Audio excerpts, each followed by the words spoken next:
అబ్బా మా చెల్లె ఫోన్ చేసి అక్క నాకు కొలువు చూడే అంటే సరే హైదరాబాద్ బస్ ఎక్కైతారా చూస్తా అని చెప్పిన. మరి వచ్చిందో రాలేదో ఓసారి చూడాలి. ఛీ అవ్వ ఎందుకు వచ్చినా ఏందో ఈ సిటీ పాడవాడా.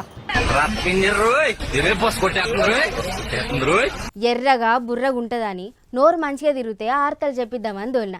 మరి ఏం చేస్తుందో ఏమో మా చెల్లె. ఓ చెల్లె, నీ వార్తలు చల్లగుండా, నీ కొలువు చల్లగుండా. ఇంట్లుంటేనేమో ఉండేటట్లేదు, బయటకు వస్తేనేమో వచ్చేటట్టు లేదు. గిదేం కోసం పాడైంది అవ్వా. అయిందా? బాగైందా? ప్రతిదానికి ఓవర్ ఎక్స్ప్రెషన్. ఇప్పుడు అనండి.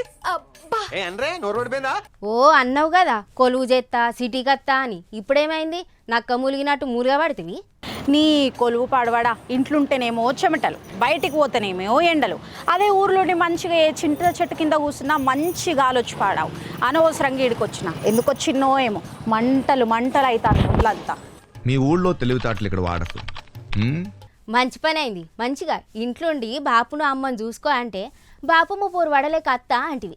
ఉండిగా ముందుగా ఏ అర్థం చెప్పినవో చెప్పిసావు ఫస్ట్.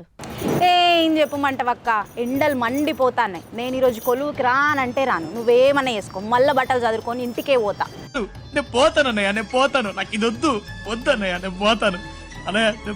అరే ఏమైందే చెల్లె, పొద్దుగాలనే గట్ల ఏడ్చుకుంటా కోపంగా మాట్లాడతాను. ఈ ఊర్లలో నుంచి కొత్తగా సిటీకి వద్దామని చూస్తే ఈ ఆర్టీసీ బస్సులల్లో మనుషులేమో కుప్పలుగా ఎక్కుతారు. ఆ బళ్ళల్లో ఎక్కుతారా లేకపోతే ఎడ్ల బండిల గడ్డి మెదులుతారా అసలు అర్థమే అయితలేదుల్లా. ఏం చేయను? అయ్యో బస్సులో జనం ఎక్కువ మంది ఉన్నారా? సీట్ దొరికిందా లేదా? అసలు సీటా కాలు మోపేతందుకు కూడా జాగలేదే అక్క. 2 గంటలు ఒంటి కాలు మీద నించొని వచ్చింది అక్క సచ్చుకుంటా. పోనీలేవే చెల్లె, ఇప్పుడు సిటీకి వచ్చినాక గీ అన్ని తట్టుకోవాలి కదా మరి. నేను ఉండక్క పోతా. అసలు ఎట్లుండాలి ఈడ, ఎట్లా తట్టుకోవాలి? బయటికి పోతేనేమో ఎండలు బగబగ మండిపోతాన్నాయి.